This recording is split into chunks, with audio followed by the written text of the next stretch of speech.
మేడారం గద్దెలపై కొలువుదీరింది సమ్మక్క తల్లి. దీంతో ఆదివాసీ గిరిజన జాతరలో అత్యంత కీలక ఘట్టం ఆవిష్కృతమైంది. తెలంగాణ కుంభమేళా అతిపెద్ద ఆదివాసీ గిరిజన మేడారం జాతర అత్యంత వైభవంగా జరుగుతోంది. ఆదివాసీ ప్రధాన పూజారి సమ్మక్కను ప్రత్యేక పూజల తర్వాత గద్దెపై ప్రతిష్ఠించారు.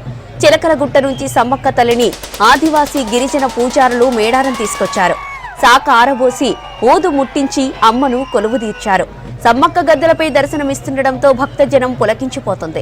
అమ్మను గద్దెపై ప్రతిష్ఠించే సమయంలో లైట్లు ఆర్పివేశారు అధికారులు. ప్రత్యేక పూజల తర్వాత తిరిగి లైట్లు ఆన్ చేశారు.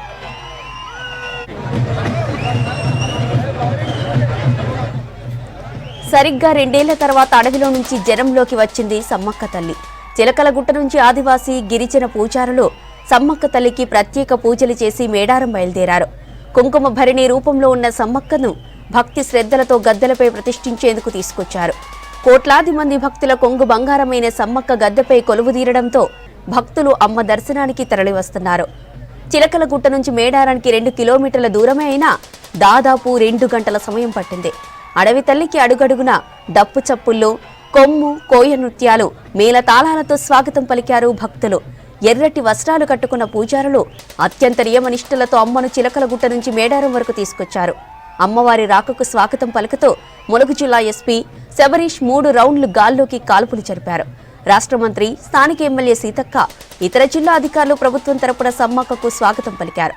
అమ్మ అరణ్యం నుంచి బయటకు రావడంతో భక్తులు జయ ద్వారాలు చేస్తూ తన్మయత్వంలో మునిగిపోయారు.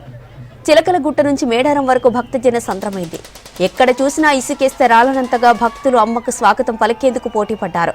శివశక్తుల పూనకాలు, గిరిజన సంప్రదాయాల ఆటపాటలతో ఆ ప్రాంతమంతా సిగ్గమూగింది. దారి పొడవునా రంగురంగుల ముగ్గులు వేసి దీపాలు వెలిగించారు మహిళా భక్తులు. తమ ఇంటి దైవం సమ్మక్క తల్లి రాక కోసం ఒళ్లంతా కళ్ళు చేసుకుని ఎదురు చూశారు జనం. దారి పొడవునా భారీ బందోబస్తు ఏర్పాటు చేశారు పోలీసులు. ఎలాంటి అవాంఛనీయ ఘటనలు చోటు చేసుకోకుండా జాగ్రత్తలు తీసుకున్నారు అధికారులు.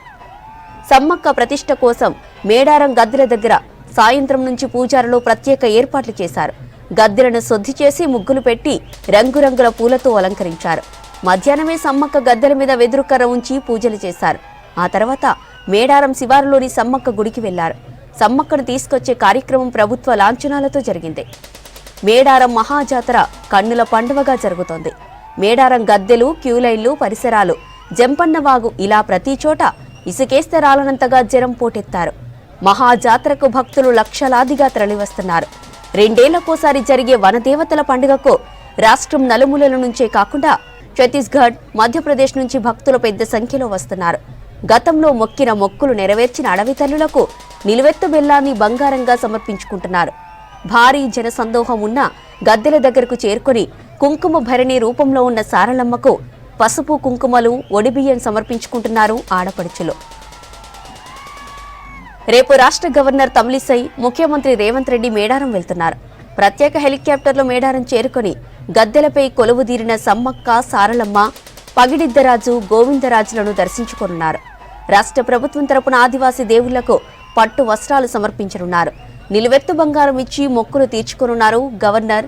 సీఎం రేవంత్ రెడ్డి పర్యటనతో భారీ బందోబస్తు ఏర్పాటు చేస్తున్నారు పోలీసులు. 24న దేవతల వనప్రవేశంతో మహాజాతర ముగియనుంది.